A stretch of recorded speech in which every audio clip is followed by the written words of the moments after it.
Sampai tadi lah.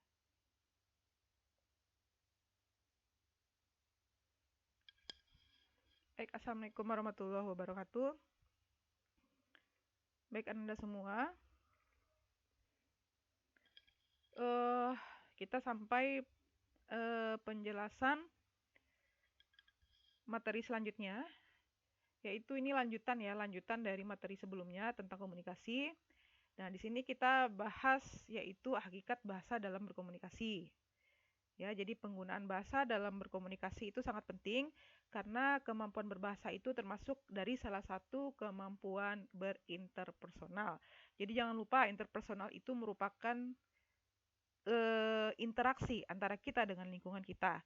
Nah, interaksi itu salah satu bentuknya adalah berbahasa. Oke.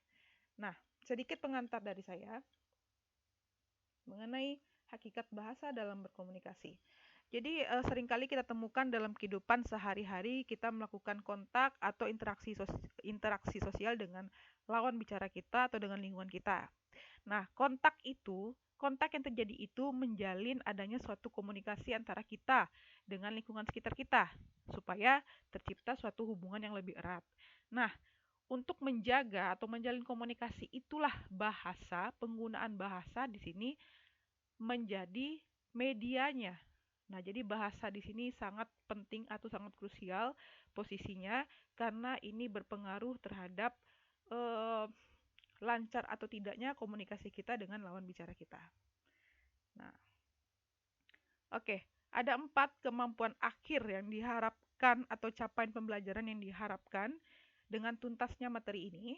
Yang pertama adalah diharapkan mahasiswa nanti mampu mendeskripsikan hakikat atau definisi dari bahasa itu sendiri. Yang kedua, diharapkan mahasiswa itu mampu mengidentifikasi fungsi-fungsi bahasa yang disesuaikan dengan kehidupannya sehari-hari. Yang ketiga, diharapkan mahasiswa mampu mendeskripsikan hubungan bahasa dengan pikiran, termasuk dalamnya adalah bahasa dengan komunikasi. Jadi kira-kira apa yang mempengaruhi suksesnya berkomunikasi seorang dengan penggunaan bahasa ini. Yang terakhir, selain mendeskripsikan, mengidentifikasikan, dan mendeskripsikan, Ananda juga diharapkan mampu mempraktekkan penggunaan bahasa yang baik dalam berkomunikasi. Nah, mohon diperhatikan, poin keempat inilah nanti yang akan menjadi pengganti kuis atau tugas kelompok terakhir sebelum kita nanti mengikuti atau mengadakan ujian tengah semester. Nah, nanti saya akan menilai di sini bagaimana Ananda bisa mempresentasikan tugas Ananda dengan baik dengan menggunakan bahasa yang sopan, tutur kata yang baik, dan lain-lain sebagainya. Oke, kita masuk langsung ke slide pertama tentang pembahasan bahasa. Nah, jadi hakikat bahasa. Nah, yang pertama yang perlu Ananda garis bawahi dan perlu Ananda ingat bahwasanya bahasa itu merupakan media krusial dalam berkomunikasi. Apa arti krusial di sini? Krusial ini artinya mutlak atau penting.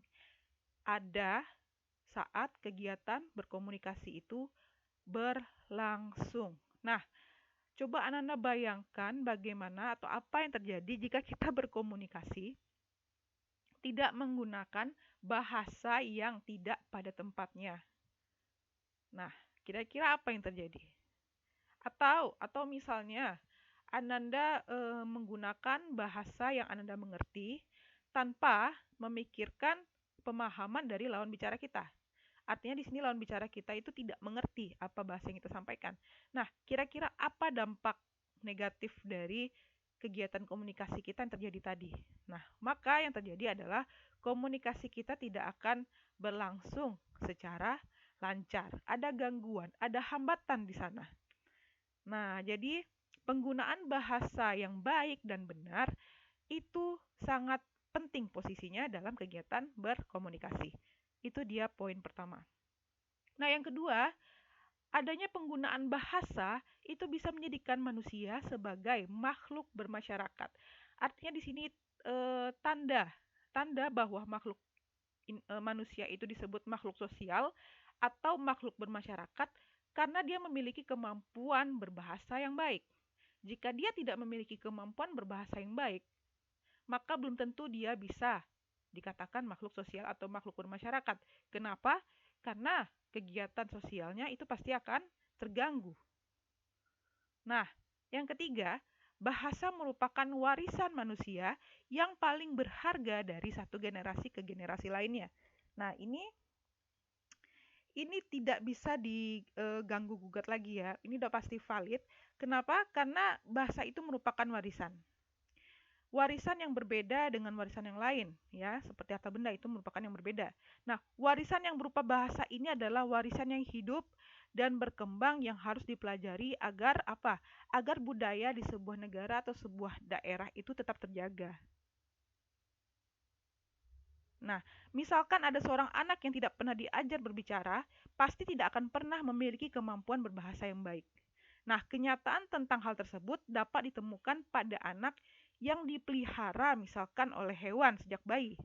Nah, anak yang dipelihara oleh hewan sejak bayi, otomatis dia akan menggunakan bahasa-bahasa binatang juga dalam kehidupannya sehari-hari. Nah, sampai ke generasi-generasi selanjutnya tuh, bisa jadi penggunaan bahasanya tidak sesuai dengan lingkungan manusianya dia. Tapi dia justru menggunakan bahasa-bahasa yang dipergunakan oleh hewan yang telah membesarkan si anak ini tadi. Nah, jadi bahasa itu merupakan warisan manusia yang paling berharga. Jadi kalau misalnya Ananda menguasai bahasa daerah Ananda sendiri, sebisa mungkin, sebisa mungkin Ananda warisi kepada generasi Ananda selanjutnya agar budaya Ananda, budaya daerah Ananda itu bisa terjaga dan lestari, gitu ya.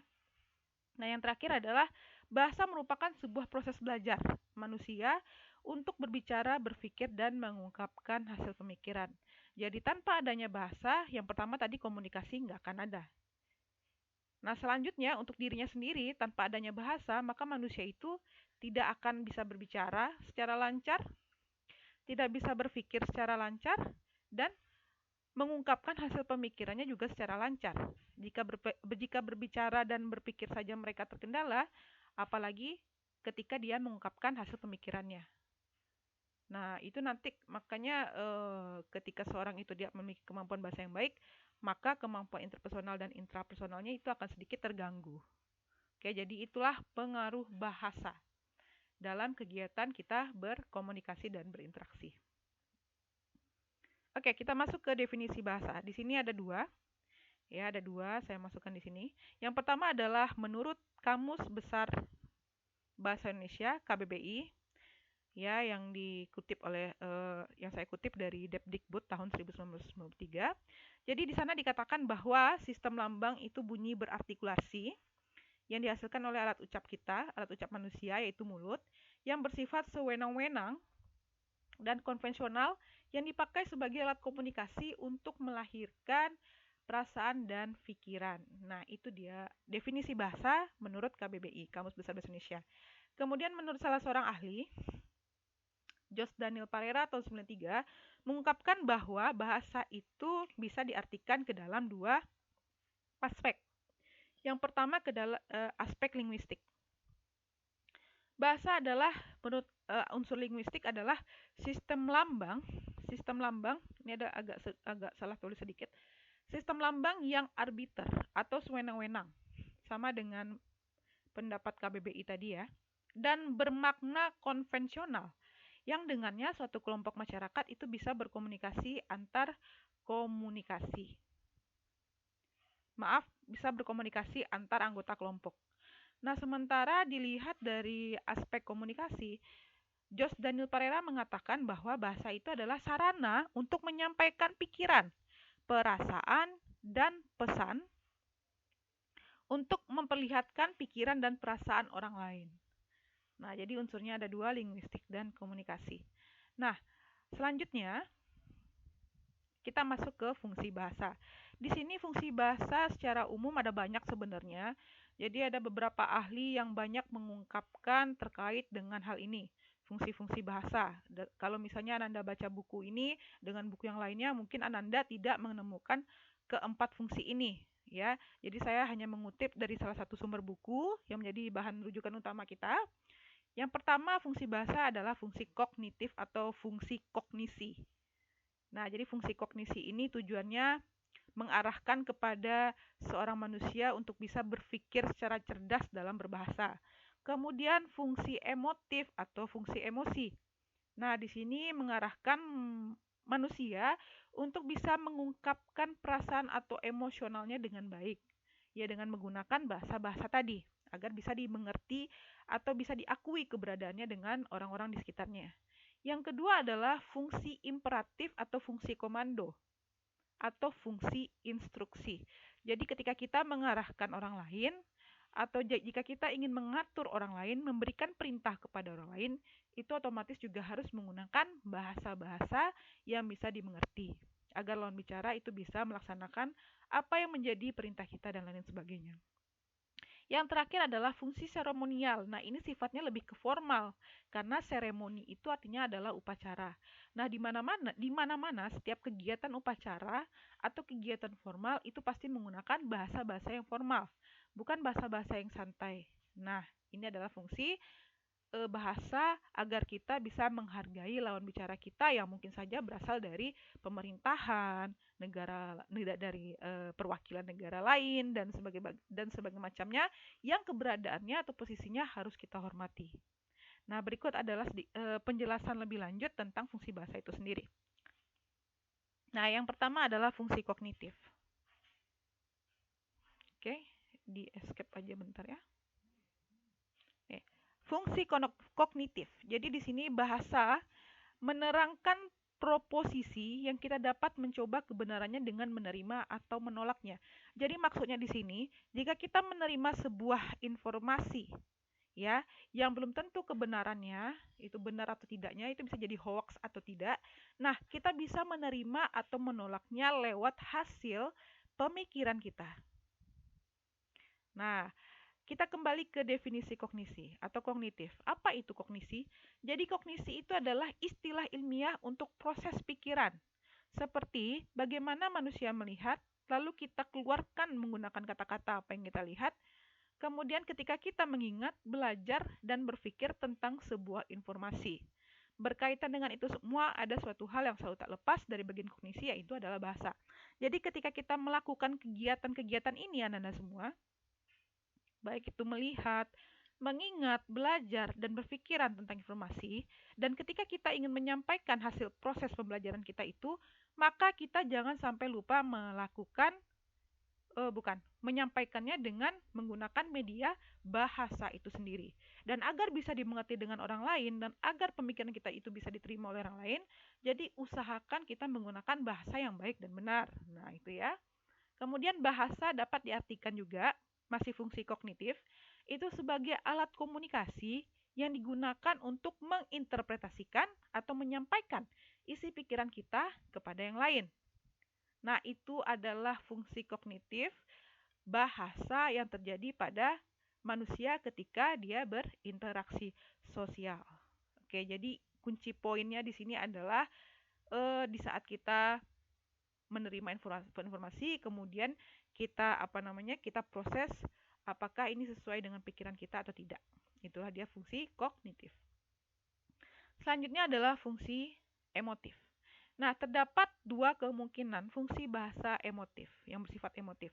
Tadi sudah saya jelaskan juga di slide sebelumnya bahwa emotif itu merupakan sebuah kegiatan ketika kita memperlihatkan atau meluapkan atau mengekspresikan perasaan yang kita alami, yang kita rasakan. Nah, itu dia fungsi emotif ya. Yang pertama adalah bersifat ekspresif tentang perasaan dan keadaan yang kita rasakan saat ini. Sampaikan dengan menggunakan bahasa yang baik. Jika kita tidak suka atau jika kita suka dengan suatu hal dan kita ingin memuji suatu hal, maka kita sampaikan perasaan kita tersebut dengan menggunakan bahasa yang baik gitu. Agar orang menghargai apa yang kita sampaikan tadi. Nah, yang kedua adalah menghendaki respon emosional dari orang lain. Nah, ada kalanya ketika kita ingin memperlihatkan emosi kita tadi, itu kita menghendaki respon emosional juga dari orang lain. Nah, misalnya apa ya? Misalnya ada seorang anak yang ingin sekali membeli sebuah mainan, ya kan? Jadi menurut anak ini, permainan ini sangat ngetren sekali sehingga dia harus memiliki permainan tersebut agar tidak ketinggalan zaman dan tidak ketinggalan dengan teman-teman yang lain. Nah, menurut si anak ini permainan ini sangat bagus. Nah, untuk mendapatkannya otomatis dia harus jujur sama orang tuanya, ya kan? Artinya dia berkomunikasi dengan orang tuanya, kemudian dia mengungkapkanlah perasaannya, ya, ungkapkan perasaan. Misalnya seperti kalimat berikut. Misalnya, "Pa, Ma, saya tadi melihat sebuah permainan yang sangat bagus sekali, yang sangat ngetren sekali, sehingga rasanya saya harus memiliki hal tersebut, permainan tersebut." Kemudian dia tambahkan dengan keadaan yang dialaminya saat ini. Misalnya, jika saya tidak mendapatkan bantuan dana dari orang tua saya, maka permainan tersebut tidak bisa saya miliki. Nah, pasti si anak ini setelah menyampaikan perasaannya, dia mengharapkan respon emosional dari orang tuanya. Kira-kira orang tuanya setuju nggak sama pendapat dia? Kira-kira orang tuanya atau sebaliknya, orang tuanya itu tidak setuju dengan pendapat dia. Nah, kalau misalnya setuju, respon emosional orang tuanya mengungkapkan kesetujuan, maka dibelikanlah mainan tadi untuk si anaknya. Tapi kalau dia memberikan respon sebaliknya, ketidaksetujuan atau ketidakmampuan, maka maka orang tua tadi, ya, orang tua si anak ini nggak jadi membelikan mainan anak tadi. Nah, itu dia fungsi emotif pada penggunaan bahasa. Yang ketiga adalah fungsi imperatif atau komando atau instruksi. Jadi fungsi imperatif ini adalah posisi bahasa yang digunakan untuk memerintah atau mengarahkan agar seseorang dapat mengontrol tindakan orang lain. Nah, penggunaan bahasa dalam fungsi imperatif ini digunakan dalam beberapa hal seperti bahasa hukum, instruksi pejabat, peraturan pemerintah, komando atasan, dan lain-lain sebagainya. Jadi di sini murni fungsinya untuk mengontrol tindakan orang lain dari bahasa yang kita gunakan. Nah, bagaimana cara menggunakan bahasa yang baik ketika kita meminta pertolongan orang lain atau ketika kita ingin memerintah orang lain? Nah, otomatis itu kita sesuaikan juga situasinya, ya. Jangan sekali memerintah kita langsung menggunakan intonasi yang keras dengan nada yang tidak sopan dan tidak menghargai orang lain, otomatis orang bekerja dengan kita juga tidak ikhlas. Ya, nanti hasilnya takutnya juga kerjanya tidak bagus. Nah, jadi mungkin pertama sekali ketika kita meminta pertolongan orang lain tadi atau menginstruksikan orang lain, tetap dengan menggunakan bahasa yang sopan, kemudian juga jaga intonasi suaranya agar orang itu bisa menerima perintah kita dengan baik dan bisa melaksanakan perintah kita itu dengan tulus ikhlas. Nah, kalau misalnya dia mengerjakan perintah kita dengan tulus ikhlas, itu outputnya juga akan bagus. Nah, bayangkan kalau misalnya Ananda semua itu diperintah atau diberi instruksi oleh seorang dosen dengan nada yang tinggi atau dengan menggunakan bahasa yang tidak sopan. Kalaupun Ananda melaksanakan tugas tersebut, pasti Ananda akan melaksanakan dengan setengah hati. Nah, jadi kegiatan setengah hati tadi itu jangan sampai terjadi dengan lawan bicara yang kita instruksikan tadi. Nah, oke. Yang keempat adalah fungsi seremonial. Nah, fungsi seremonial adalah penggunaan bahasa untuk menghormati lawan bicara. Nah, biasanya ini diberikan pada situasi-situasi formal kayak pertemuan dengan para pejabat misalnya kan, pertemuan dengan anggota-anggota rapat dan lain-lain sebagainya. Dalam hal ini bahasa digunakan dalam pergaulan sehari-hari, persahabatan, kekerabatan maupun keramah-tamahan dalam hubungan antar anggota masyarakat. Dalam hal ini fungsi bahasa dapat memperluas hubungan manusia dalam kehidupan bermasyarakat sosial. Misalnya sapaan dan teguran rumah. Oke, jadi fungsi seremonial selain dipakai untuk acara-acara formal, juga bisa digunakan dalam pergaulan sehari-hari, tapi tetap dalam konteks yang formal. Ya, dalam konteks yang formal, misalnya ketika kita berbicara atau berkomunikasi dengan orang tua kita, dengan kakak kita, ya, dengan keluarga kita yang usianya jauh di atas kita, otomatis kita nggak bisa menggunakan bahasa yang seenak kita aja atau yang sewenang-wenang itu tadi. Jadi kita tetap menggunakan bahasa tujuannya untuk apa? Tujuannya untuk menjaga silaturahmi kita tadi. Nah, itu dia fungsi keempat dari bahasa, yaitu seremonial. Oke, kita langsung masuk ke bahasa dan konteks sosial. Nah, ini sini ada gambar dua lingkaran di mana dalam lingkaran konteks sosial ini ada lingkaran kecil di dalamnya, yaitu bahasa. Nah, kedua lingkaran ini meskipun berbeda ukuran, tapi tetap memiliki hubungan yang mutualisme atau hubungan yang saling berkaitan satu sama lain, sehingga menciptakan timbal balik. Artinya di sini apa, Nanda? Kalau misalnya kita menggunakan bahasa yang baik dalam berinteraksi, maka kita akan mendapatkan sosial dengan konteks yang sangat bagus. Atau kita mendapatkan konteks sosial yang sangat bagus untuk diri kita sendiri. Nah, sebaliknya, jika kita tidak bisa menempatkan bahasa yang baik dalam interaksi sosial kita, otomatis konteks sosial kita dalam lingkungan kita itu akan bernilai buruk. Nah, inilah yang dimaksud dengan timbal balik. Jadi dalam hal ini bahasa bertugas untuk menciptakan makna yang bisa membantu terjadinya proses praktek-praktek sosial. Nah, konteks sosial sendiri itu terbagi atas dua. Jadi konteks sosial ini terbagi atas dua. Yang pertama ada konteks kultural. Konteks kultural yaitu sistem norma yang mempresentasikan kepercayaan atau kebudayaan tertentu. Nah, itulah disebut mengapa disebut istilah kultural. Karena kultural ini pasti berhubungan dengan yang namanya kebudayaan. Yang kedua adalah konteks situasi. Lingkungan langsung yang berada saat bahasa digunakan.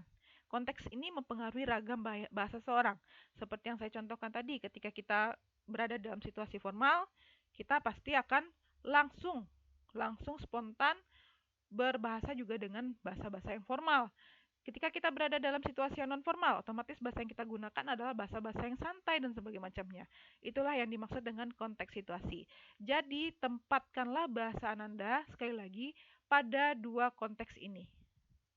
Pandai memilah dan memilih konteks apa yang sedang Ananda hadapi saat sedang berbicara dengan lawan bicara Ananda semua. Oke, lanjut. Ini adalah 3 karakteristik bahasa sebagai sebuah simbol. Yang pertama, bahasa itu bisa dikatakan sifatnya dinamis. Nah, sifat dinamis pada setiap kata dalam bahasa tidak selalu berkaitan dengan objek yang kita representasikan. Karena apa? Karena makna kata itu bisa jadi berubah setiap waktu, setiap zaman. Contoh, itu adalah penggunaan kata atau istilah kutu buku. Nah, jadi pada zaman dahulu, itu di negara Amerika sana, penggunaan kata istilah kutu buku atau nerd ya, bahasa Inggrisnya, bahasa Amerikanya, itu dianggap merupakan suatu panggilan yang menghormati seseorang, menaikkan derajat seseorang. Karena dia diartikan sebagai seseorang yang suka belajar, tidak terlalu memikirkan kehidupan yang terlalu huru hara seperti itu dan lain sebagainya. Jadi fokus kehidupannya belajar. Jadi bisa diartikan mereka ini adalah orang-orang yang pintar. Itulah arti kutu buku dulu, zaman dahulu ya. Nah, tapi sekarang istilah kutu buku di negara Amerika itu sudah berubah artinya menjadi sesuatu yang negatif. Jadi orang-orang kutu buku itu dinilai sebagai orang yang tidak pandai bersosialisasi, tidak pandai beradaptasi, bahkan tidak ada teman sama sekali gitu. Jadi mereka dilengsarkan di sana. Bukan dilengsarkan juga sih. Keberadaan mereka tidak dianggap karena dianggap sebagai makhluk yang tidak bersosial, tidak mampu bersosial. Ada perubahan makna. Nah, kira-kira contoh apa lagi? Contoh istilah yang mengalami pergeseran makna dari tahun ke tahun atau dari masa ke masa. Nah, silakan Ananda berikan contoh nanti ketika kita sesi diskusi. Yang kedua adalah bahasa itu juga bisa memiliki karakteristik ambigu. Ambigu itu Ananda adalah segala sesuatu yang bersifat multitafsir atau maknanya itu berganda. Seperti contoh, penggunaan kata teman. Nah, ada beberapa sekelompok orang yang menganggap teman itu hanyalah sekedar kenalan biasa aja, ya. Katakan A baru berkenalan dengan B. Nah, si A itu sudah menganggap B itu adalah temannya. Nah, lain lagi sama si B. B itu belum bisa menganggap A adalah temannya sebelum si A ini menjadi orang yang sering berada dalam lingkaran hidupnya, ya. Jadi dia butuh proses pengenalan lebih dalam dulu, baru si B bisa menganggap si A tadi adalah teman. Nah, kata teman di sini bisa dua maknanya. Satu, yang didefinisikan si A tadi sebagai orang yang baru berkenalan. Yang kedua adalah sebagai yang didefinisikan oleh si B tadi, sebagai seseorang yang mengenal dia lebih dalam lagi. Itu dia ambigu. Yang ketiga adalah abstrak. Nah, sifat abstrak ini justru maknanya itu bukan ganda lagi ya, tapi maknanya itu nggak jelas apa. Jadi bahasa di sini sifatnya itu tidak konkret. Ketika bahasa itu semakin abstrak atau konkret, maka si pendengar akan berpotensi mengalami salah tafsir atau kebingungan dari makna pembicaraan itu apa sebenarnya. Ini bisa dicontohkan ya. Ketika penggunaan kata menjengkelkan di dalam kalimat kamu sangat menjengkelkan. Saya contohkan di sini ya untuk kalimat ini. Misalnya ada seorang anak yang mengungkapkan sama kakaknya, kamu sangat menjengkelkan.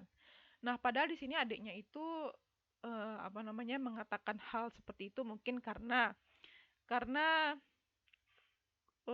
habis mendapatkan perlakuan usil dari kakaknya, ya kan? Karena dia emosinya meledak, amarahnya meledak, akhirnya dia mengatakan kepada kakaknya, kamu sangat menjengkelkan. Nah, sementara si kakak itu karena mungkin perasaannya sudah batinnya sudah tertutupi ya, karena sering bercandain adiknya, akhirnya menganggap adiknya berkata seperti itu bukan luapan emosinya lagi, tapi hanya sekedar guyonan aja. Nah, jadi itu salah satu contoh bahasa itu seringkali memperlihatkan arti yang abstrak atau tidak konkret. Nah, kira-kira contoh apa lagi yang bisa Anda berikan? Silakan nanti berikan di sesi diskusi. Nah, lalu ini kita menjelaskan tentang prinsip-prinsip dalam komunikasi verbal. Nah, yang pertama bahasa dan budaya saling berkaitan, otomatis ya. Ini sudah saya jelaskan juga di atas kenapa bahasa dan budaya saling berkaitan. Yang salah satu pastinya adalah bahasa itu merupakan warisan dari nenek moyang yang harus kita jaga. Dan warisan ini merupakan salah satu bentuk budaya kita. Oke. Nah, yang kedua adalah makna bahasa itu bersifat subjektif. Karena suatu simbol bersifat ambigu, abstrak, dan sebagainya, maka arti dari kata-kata tersebut tidak pernah berdiri sendiri atau absolut. Nah, jadi ini salah satu contohnya.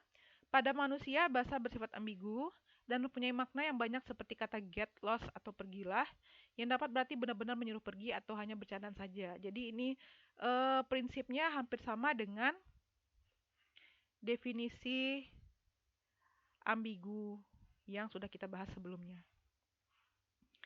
Oke. Yang ketiga, bahasa itu pastinya dipandu oleh aturan-aturan, apalagi jika bahasa ini termasuk bahasa resmi. Ya, kayak bahasa Indonesia itu adalah bahasa negara kita yang resmi dipakai untuk aktivitas-aktivitas yang bersifat formal, seperti pendidikan, di bidang pemerintahan. Nah, penggunaan bahasa Indonesia itu mesti dipandu oleh aturan-aturan. Nah, salah satu bentuk aturan itu muncul kayak Kamus Besar Bahasa Indonesia. Nah, di mana Kamus Besar Bahasa Indonesia itu dibuat bertujuan untuk memberikan arti-arti dari setiap kata-kata bahasa Indonesia agar bisa dipahami oleh masyarakat Indonesia. Tujuannya untuk apa? Tujuannya untuk masyarakat Indonesia itu bisa menempatkan kata-kata sesuai dengan kalimatnya gitu, sesuai dengan maksud dan tujuannya. Nah, aturan komunikasi adalah pemahaman bersama terhadap makna komunikasi dan macam komunikasi yang cocok atau tidaknya untuk berbagai situasi. Nah, ini adalah salah satu contoh dari aturan berkomunikasi. Yang pertama adalah aturan regulatif. Jadi aturan regulatif ini Ananda merinci kapan, bagaimana, di mana, dan dengan siapa kita harus berbicara mengenai suatu hal. Oke, udah jelas ya di sini ya pengertiannya. Yang kedua adalah aturan pokok atau constitutive rules. menjelaskan apa arti komunikasi dengan mengatakan kepada kita bagaimana menilai jenis komunikasi tertentu. Nah, seperti tanda kasih sayang yang diberikan orang tua kepada anak-anaknya. Hmm. Yang keempat, prinsip terakhir dalam komunikasi verbal, penggunaan bahasa dalam komunikasi verbal, yaitu siklus komunikasi itu pasti membentuk sebuah makna. Di mana komunikasi ini menekankan pada penciptaan sebuah makna dari informasi itu sendiri. Gak mungkin ada informasi tanpa adanya makna. Ya kan, informasi diberikan karena tujuan tertentu, karena maksud tertentu. Nah, maksud dan tujuan itu adalah makna di sini.